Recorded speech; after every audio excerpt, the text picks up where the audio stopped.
एक वेळेस जर चटणी भाकरी खाल्ली तर दुसऱ्या वेळेला राहणार नाही म्हणून त्यातलीच अर्धी तोडून ठेवणारी ती मुलं. आई वडिलांनी त्यांच्यासोबत काबाड कष्ट करताना त्या मुलांना उन्हातानामध्ये त्यांच्या पाठीमागे बसवायचं. मग अशा मुलांना स्कूल मिळत असेल का? नो. त्यांना कुठेही स्कूलमध्ये एंट्री मिळणं तर लांबच, खाण्यापिण्याचेच वांदे होते की नाही. तर अशी ही मुलं एक वेळेस काय झालं, त्यांच्या कामाला काहीतरी कारणास्तव सुट्टी राहिली. त्यांच्यासाठी ती खूप मोठी होती, कारण त्यांच्या कामाला सुट्टी होती ना आई वडिलांच्या, म्हणजे त्यांना पण काय होती सुट्टी. नाही तर त्यांनाही त्या आई वडिलांच्या मागे कामाला जावं लागत होतं, का तर खायला मिळायला पाहिजे ना 3 टाइमाला. मग ती मुलं घरी बसली. लग्न समारंभाचा कार्यक्रम होता आणि ते लग्न समारंभ बघा एका बिल्डिंगच्या शेजारी एक झोपडी असते. कधीतरी असाल तुम्ही तर बिल्डिंगच्या साईडला मला झोपडी दिसत असते, पण लोक त्या बिल्डिंग कडे पाहतात, त्या झोपडीकडे नाही. अशा त्या झोपडी मग ते बिल्डिंग साईडला होती आणि त्या बिल्डिंग मध्ये जो पेस होता तिथे भव्य असा मंडप टाकलेला होता आणि त्यांना सगळ्यांना वाटायचं लग्न समारंभ असेल, आज आपल्याला काहीतरी छान असं गोडधोड खायला मिळणार. त्यांचा आनंद एवढा की मापाच्या बाहेर. पण काय कार्यक्रम सुरू होईना, कुठेच काही वाजत नाही, तरी सुद्धा ती मुलं बिचारी सकाळी झोपेतून उठली. आदल्या दिवशी मंडप पडलेला, सकाळी झोपेतून उठली की त्या चेअरवरती फर्स्ट चेअरवरती जाऊन बसली. कोणत्या अपेक्षेने की पहिलं जेवण आपल्याला मिळेल. त्यांना फक्त कशाशी मतलब होता? जेवणाशी. कशासाठी? ते त्यांना मिळत नव्हतं. विचार करा.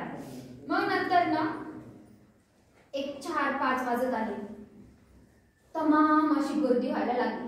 आजूबाजूला इकडून तिकडून इतके असंख्य लोक यायला लागले आणि त्या मुलांना मागे ढकललं जायला लागलं. तरी ते सुचुटीने तसेच बसून बसून राहायचे. त्यांनी उठवलं तरी तसेच बसायचे. आणि मग एक अशी वेळ आली की सगळी लोक उठून उभी राहिली आणि बॅक साईडला बघायला लागली. त्यांना कळच ना की बॅक साईड वरून तर कुठे वाजत नाहीये, नवरा नवरी तर आम्हाला दिसत नाहीये किंवा दुसरं काही दिसत नाही. अशा एक मोठी तिथे गाडी येऊन थांबली आणि त्या मोठ्या गाडीचा दरवाजा हळूच उघडला गेला आणि त्याच्यातून एक पॉश मध्ये शूज कोट बीट घातलेला व्यक्ती बाहेर पडला. सगळे लोक त्याच्याकडे पाहत होते एकटक आणि ही मुलं सुद्धा अशी डोकून पाहायची. त्यांना काही थोडं दिसायचं कारण बाकी सगळ्यांना मागे सारत होते ना. मग अशाच ते माणसाची एंट्री तिथे झाली. त्यावेळेस जो अरेंज करणारा व्यक्ती होता त्याने त्या मुलांना पाहिलं आणि अक्षरशः त्यांच्यावर ओरडला, ए भिकारड्यांनो, तुमचं इथे काय रे काम आहे?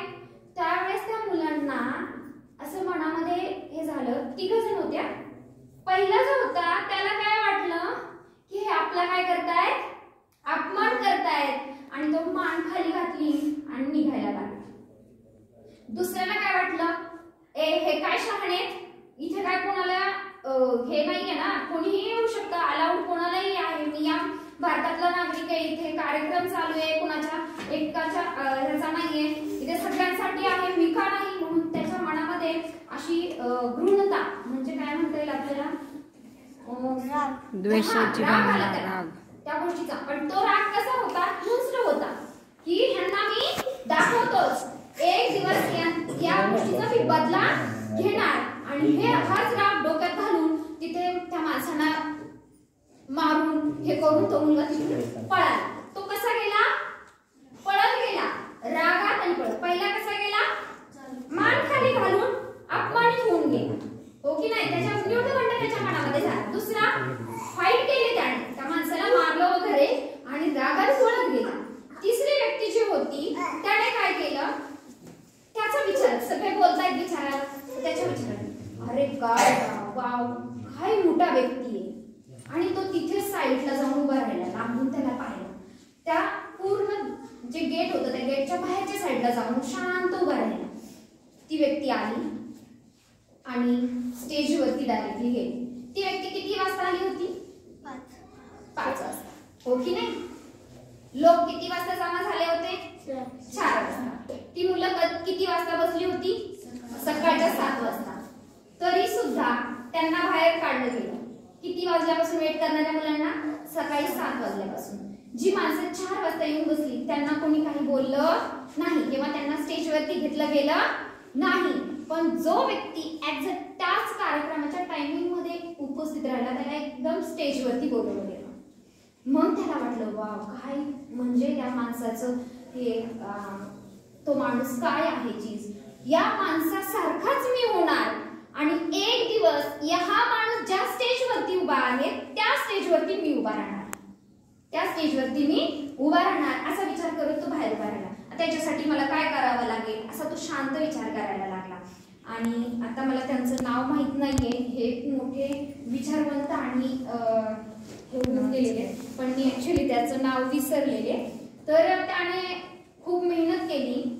झेडपी स्कूलमध्ये कधीतरी 5 मिनिट 10 मिनिट जर मिळेल त्याला फ्रेंड सर्कल त्याने बनवलं, त्यांच्याकडून काहीतरी गोष्टी घे, नाईटला टीचरला भेट, ती धडपड कर, असं त्याचं कंटिन्यू चालू राहिलं. आणि हळूहळू 17 नंबरचा फॉर्म भरून त्याने 10th ची एक्झाम दिली. त्यानंतर त्याने 12 केलं आणि ITI कंपनीमध्ये तो फर्स्ट क्लासमध्ये आला. आणि नंतर त्याचं फक्त एक आणि एक स्वप्न होतं, ज्या ठिकाणी ते स्टेज आहे त्याच ठिकाणी त्याला स्टेज मिळालं आणि त्या स्टेजवरती तो उभा होता.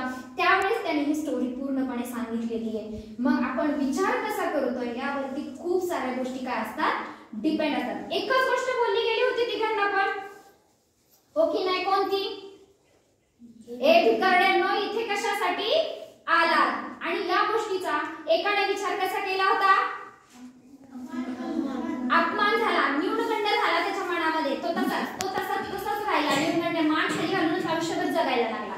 दुसरा जो होता 2 नंबरचा, की जो काय करून गेला होता, फाईट करून गेला होता, त्याचं सांगायचं राहिलं, तो गुंडगिरीमध्ये शिरला आणि ज्या व्यक्तीने त्याला हे केलेलं होतं त्याच्याशी फाईट द्यायचं म्हणून त्याने खून केला आणि जेलमध्ये जाऊन बसला, हो की नाही? म्हणजे 3 व्यक्ती एकाच वाक्याचा त्यांनी कसा त्यांच्यावरती परिणाम झाला, त्यांनी विचार कोणत्या पद्धतीने केला यावरती ती गोष्ट डिपेंड राहिलेली.